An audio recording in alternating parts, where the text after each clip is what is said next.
تمام انبیاء انسانوں میں سے مبعوث فرمائے، تمام رسول انسانوں میں سے مبعوث فرمائے، اور ساری وحی اور ساری کتابیں انسانوں پر نازل فرمائے۔ باقی تمام مخلوقات کو انسانوں کے لیے مسخر کیا، انسان ان سے فائدہ اٹھاتا ہے، اور انسان ایک تو مذہب کے لحاظ سے دو حصوں میں تقسیم ہے، مسلمان اور نان مسلم، اور دوسرے انسان تخلیقی لحاظ سے دو حصوں میں تقسیم ہے، ایک مرد ایک عورت۔ اللہ تبارک و تعالی نے پہلے مرد کو بنایا، آدم علیہ السلام کو بنایا، پھر آدم علیہ السلام کی بائیں پسلی سے حضرت حوا علیہ السلام عورت کو بنایا۔ خالق دونوں کا اللہ ہے، مردوں کو بنانے والا بھی اللہ ہے، عورتوں کو بنانے والا بھی اللہ ہے۔ دونوں کے مزاج، دونوں کی طبیعتیں، دونوں کے اندر جو خاصیتیں، صلاحیتیں، استعدادیں، لیاقتیں اللہ نے رکھی، ان کا خالق بھی اللہ ہے، اور دونوں کے جو مقاصد تخلیق ہیں وہ بھی اللہ ہی نے متعین فرمائے۔ قرآن مجید کے اندر اللہ تبارک و تعالی نے عورتوں کے حقوق کا بیان بھی فرمایا کہ مردوں پر عورتوں کے حقوق ہیں، اور اسی طریقے سے مردوں کے حقوق کا بیان بھی فرمایا کہ مردوں کے حق عورتوں پر ہیں۔ اللہ تبارک و تعالی نے عورت کو مالی ذمہ داری سے مکمل آزاد رکھا۔ مالی ذمہ داری میں انسان کی خوراک آتی ہے، خوراک کی ذمہ داری اللہ نے کسی صورت بھی عورت پر نہیں رکھی۔ عورت اگر چھوٹی بچی ہے تو اس کی ذمہ داری باپ پر رکھی ہے، باپ اگر فوت ہو جائے بڑی ہے، اب اس کی ذمہ داری بھائی پر رکھی ہے، دادے پر رکھی ہے، عورت کے اپنے اوپر نہیں رکھی۔ اس سے ذرا بڑی ہو گئی، شادی ہو گئی، اب ذمہ داری مکمل شوہر پر رکھی ہے۔ اولاد ہو گئی، بچے بڑے ہو گئے، شوہر ہو کمزور ہو یا شوہر فوت ہو جائے، اب اللہ نے ذمہ داری بیٹوں پر رکھی، اور اگر بیٹے نہ بھی ہوں تب بھی ذمہ داری اللہ نے بھائیوں پر رکھی ہے، بڑی عمر کی عورت کی بھی۔ خود عورت کے اوپر اللہ نے یہ ذمہ داری نہیں رکھی کہ تو نے اپنی روٹی آپ کمانی ہے اور آپ کھانی ہے، یا اپنے بچوں کو کھلانا ہے، یا اپنے ماں باپ کو کھلانا ہے، یا اپنے شوہر کو کھلانا ہے، بھائیوں کو کھلانا ہے۔ یہ ذمہ داری اللہ نے قرآن و حدیث کے اندر کہیں بھی عورت پر نہیں رکھی۔ اسی طریقے سے جیسے خوراک انسان کی ایک ضرورت ہے، لباس بھی انسان کی ایک ضرورت ہے، لیکن قرآن مجید کے اندر کئی جگہوں پر اللہ نے بیان فرمایا کہ عورتوں کے لباس کی ذمہ داری مردوں پر۔ اسی طریقے سے رہائش ایک انسان کی ذمہ داری ہے، ہر انسان کو چھت چاہیے، سردی گرمی سے بچاؤ کے لیے گھر مکان چاہیے، چاہے وہ ذاتی ملکیت کا ہو، چاہے وہ عاریت اور مانگواں ہو، چاہے وہ رینٹ اور کرائے کا ہو، لیکن جگہ تو چاہیے۔ تو اس کی ذمہ داری بھی اللہ نے سکنا کا لفظ فرما کر کے مردوں پر رکھی ہے۔ عورت کے خوراک کی ذمہ داری، عورت کے لباس کی ذمہ داری، اور عورت کی رہائش کی ذمہ داری، یہ تینوں ذمہ داریاں جو بنیادی ایک انسانی حق ہیں اللہ نے مردوں کے ذمہ رکھے ہیں۔ کسی حال میں بھی اللہ نے ان تین میں سے کوئی ایک حق عورت کی اپنی ضرورت کا بھی عورت کے ذمہ نہیں لگایا کہ بھی تو نے خود ہی اپنی رہائش کے لیے تگ و دو کرنی ہے، محنت کرنی ہے، تو نے خود اپنے لباس کے لیے تگ و دو کرنی ہے، کوشش کرنی ہے، تو نے خود اپنی خوراک کے لیے تگ و دو محنت کرنی ہے، کوشش کرنی ہے۔ یہ بات اللہ نے کہیں بھی عورت کے ذمہ نہیں لگائی۔ حدیثوں میں یہ ہے کہ اگر کسی عورت کا شوہر یا جو سرپرست و ذمہ دار ہے، اگر وہ اس کی دسترس میں نہ ہو، وہاں سے خرچہ نہ لے سکتی ہو، تو فرمایا اس کے نام پر قرضہ لیتی رہے، اپنا خرچہ پورا کرنے کے لیے اس کے نام پر، باپ کے نام پر بھائی کے نام پر، شوہر کے نام پر، بیٹے کے نام پر قرضہ لیتی رہے، اور جب بھی وہ آئیں گے ان کی دسترس ہوگی وہ ادا کریں، ان کے ذمے ہوگا کہ اتنے مہینوں میں تم نے خرچہ عورت کو نہیں دیا، ماں کو نہیں دیا، بیوی کو نہیں دیا، بہن کو نہیں دیا، بیٹی کو نہیں دیا، اب وہ تمہارے ذمے قرض ہے، تم اس قرض کو ادا کرو۔ عورت کے اپنے ذمے نہیں لگا ہے۔ اس میں راز کیا ہے؟ راز یہ ہے کہ عورت ایک ایسی چیز ہے کہ اللہ نہ کرے اگر عورت کی بے حرمتی ہوتی ہے، عورت کی بے عزتی ہوتی ہے، عورت کی رسوائی ہوتی ہے، تو یاد رکھیے ناک مرد کی کٹتی ہے۔ کسی کی ماں کی بے حرمتی ہو تو بیٹا اس کو جتنا فیل کرے گا اتنا خود ماں ہی نہیں کرے گی۔ کسی کی بیوی کی بے حرمتی، بے عزتی، رسوائی ہو، جتنا شوہر اپنے لیے اس کو آر عیب، اپنا نقصان عزت کے خلاف سمجھے گا اتنا کوئی اور نہیں سمجھے گا۔ کسی بہن کا مسئلہ ہو، جتنا بھائی کو تکلیف ہوگی کسی کو نہیں ہوگی۔ بیٹی کا مسئلہ ہو، باپ اس کو اپنے لیے اپنی موت و حیات کا مسئلہ بنا لے گا۔ اس لیے عورت مرد کی عزت ہے، عورت مرد کا وقار ہے، عورت مرد کے لیے باعث فخر ہے۔ اس وجہ سے اللہ نے ساری ذمہ داریاں مالی عورت کی مرد کے ذمہ رکھی۔ الرجال قوامون علی النساء، نگران بنا دیا۔ اب جس وقت خوراک میرے ذمہ ہے، پھر اس خوراک کا حلال حرام ہونے کا ذمہ دار بھی میں ہوں۔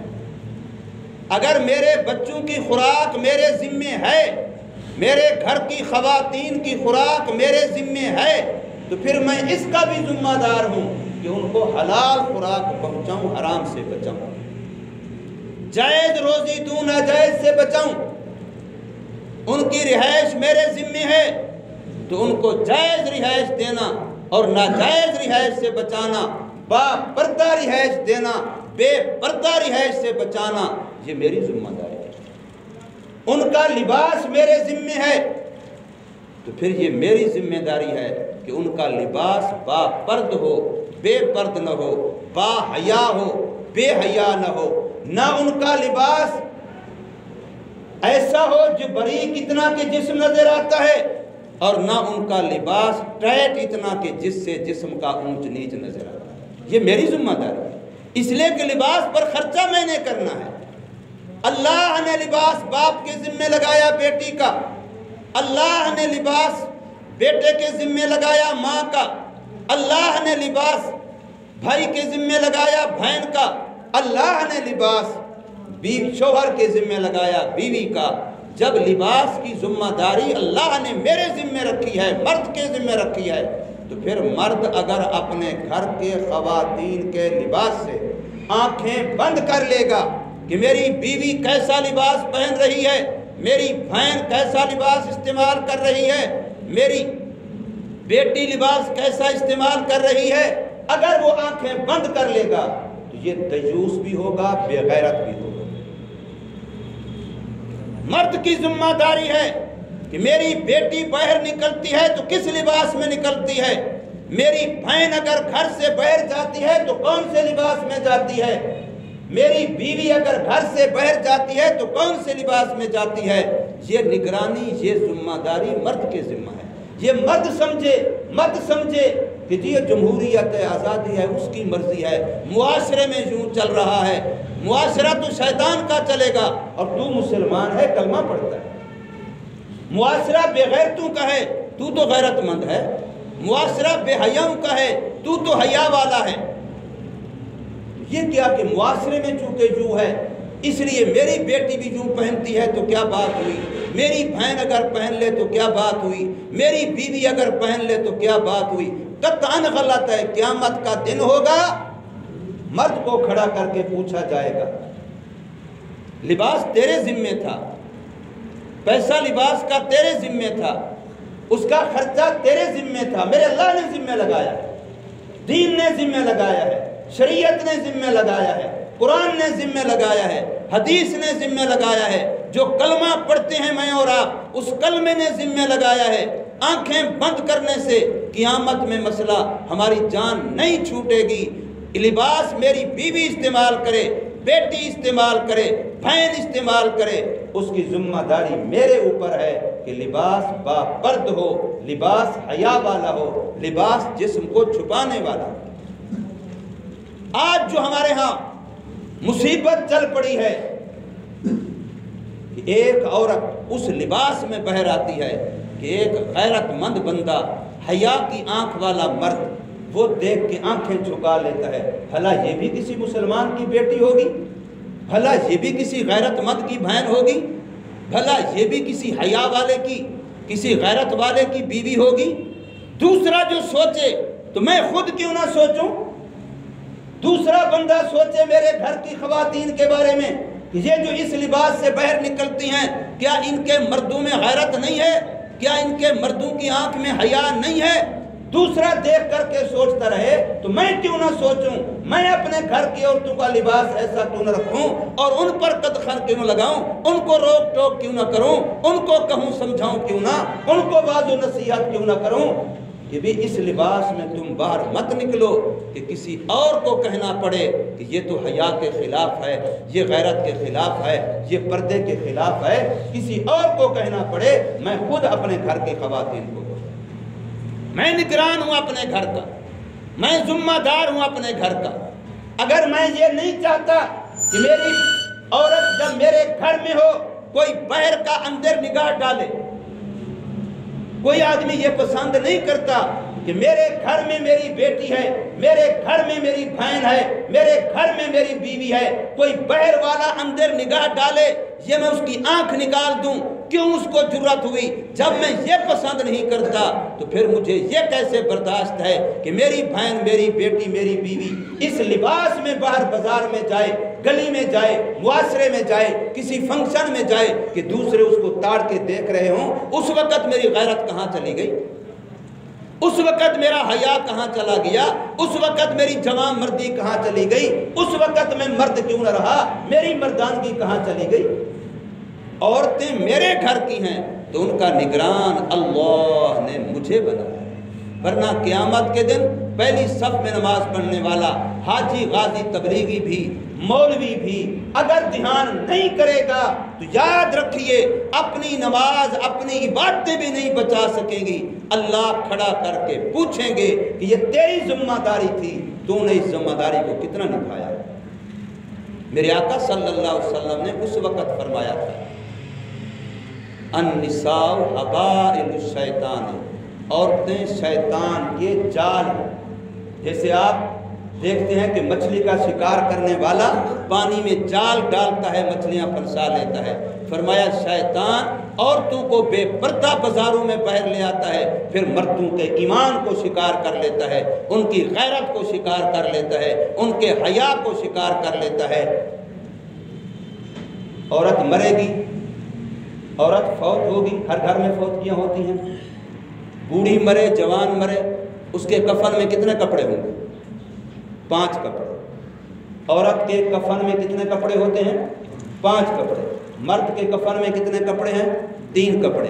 جو اللہ مردہ عورت کو قبر میں جاتے ہوئے بھی اس کا سر ننگا نہیں جانے دیتا، ذرا اپنی غیرت کا جائزہ لیں۔ میں سوچوں، آپ سوچیں، ہر مرد سوچے، میرا اللہ، میری ماں فوت ہو، میری بیٹی فوت ہو، میری بہن فوت ہو، میری بیوی فوت ہو، اللہ نے مستقل ایک کپڑا رکھا ہے سر کے بال چھپانے کے لیے کہ عورت کی میت بھی ننگے سر قبر میں دفن کرنا ناجائز ہے، اور اس سینے کے لیے اللہ نے ایک مستقل کپڑا رکھا ہے جس کو سینہ بند کہتے ہیں۔ یہاں مستقل لپیٹا جاتا ہے عورت کے سینے کے لیے، پستانوں کے لیے، کہ یہ جسم پر یہ بھی حرکت نہ کرے۔ تو آج دنیا میں عورت کون سی وہ عورت ہے جو باہر نکلے اور وہ ننگا سر فخر نہ کرے اور پھر سینے کی نمائش نہ کرے؟ اور جب میری بیٹی ایسے نکلے تو دوسروں کی غیرت سے پہلے مجھے غیرت آنی چاہیے، دوسروں کی آنکھ سے پہلے میری آنکھ کو دیکھنا چاہیے، دوسروں کے حیا سے پہلے مجھے حیا آنی چاہیے۔ جب ہم اپنے گھروں کے اندر یہ جائزہ لیں گے تو یاد رکھیے یہ عورتوں کا اس وقت کا جو بگاڑ ہے، یہ بے برکتی کا ایک مستقل سبب ہے۔ آپ لاکھوں کمائیں یا ہزاروں کمائیں، جب آپ کے گھر میں عورت ایسی ہوگی کبھی بھی آپ کی کمائی پوری نہیں ہوگی۔ آپ چیختے رہیں گے، چلاتے رہیں گے، بے برکتی کا رونا روتے رہیں گے، لیکن گھر میں کمائی پوری نہیں ہوگی جب عورت کا لباس شریعت کے مطابق نہیں، جب عورت بے پردہ ہو کے نکلے گی، ننگے سر نکلے گی، جسم کی نمائش کر کے نکلے گی، ٹائٹ لباس پہن کے نکلے گی اور اس طریقے سے چست پجامے پہن کے نکلے گی، تو پھر کبھی بھی آپ ہزاروں کما کے گھر میں لیں، آپ تجربہ کر کے دیکھ لیں، کبھی بھی آپ کا پورا نہیں ہوگا۔ ہمارے پیر ذوالفقار صاحب ہیں چھنگ کے، عالمی طور پر کام کرتے ہیں، انہوں نے ایک واقعہ لکھا اپنی کتاب میں کہ ایک عورت کسی عورت کے واسطے سے میرے تک پہنچی اور پریشانی ہے، گھر میں یہ ہے وہ ہے، رونا رو رہی ہے، بڑی امیر کبیر گھرانے کی ہے، اور کہتی ہے کہ میرا خامن مجھے مہینے کا جیب خرچ 50,000 روپیہ دیتا ہے اور میرا پورا نہیں ہوتا، اور میرا اس کے ساتھ ہر وقت جھگڑا رہتا ہے کہ 50,000 سے میرا کام نہیں پورا ہوتا، میری ضرورتیں پوری نہیں ہوتی۔ 50,000 ایک عورت کو جیب خرچ پورا نہیں ہو رہا۔ حضرت فرماتے ہیں میں نے ایک مہینہ اس کی ذہن سازی کی، اس کی برین واشنگ کی، اس کو انسان بنایا، اس کو مسلمان عورت بنایا۔ مہینے کے بعد ہر مہینے وہ میرے سے پوچھتی کہ حضرت پیسے تو 50,000 ملتے ہیں لیکن 10 بچ گیا، 20 بچ گیا، اب بتائیے اس کو کہاں خرچ کروں۔ پہلے وہی تھی 50 پورا نہیں ہوتا رونا رو رہی تھی، اب وہی ہے 50 سے ہر مہینے بچ رہا ہے اور وہ پوچھتی ہے اس کو خرچ کہاں کروں۔ ایک مسلمان عورت ہوگی تو برکت یوں ہوگی، اگر عورت بے پردہ فحاش بن جائے گی اور لباس سے بے لباس ہو جائے گی، یاد رکھیے میرے آقا نے فرمایا بہت ساری عورتیں دنیا میں لباس پہننے والی ہوں گی، قیامت میں اللہ نے اس کو اللہ کے کاغذوں میں فرشتوں نے کرامن کاتب ننگا لکھا ہوگا کہ یہ دنیا میں ننگی پھرتی ہے، اور وہ کہیں گی ہم تو کبھی ننگی نہیں ہوئی، ہمیں کیوں ننگا لکھا گیا؟ خدا کے فرشتے غلط نہیں لکھتے، جھوٹ نہیں لکھتے، ویسے نہیں لکھتے۔ تو جب اللہ کی عدالت میں ان کو پیش کیا جائے گا تو تمہارا لباس اتنا باریک تھا، تمہارا لباس اتنا چست تھا، تمہارا لباس اتنا تنگ تھا، اتنا ٹائٹ تھا کہ تم لباس کے باوجود بھی ننگی تھی، اس لیے فرشتوں نے ان کو ننگا لکھا ہوگا۔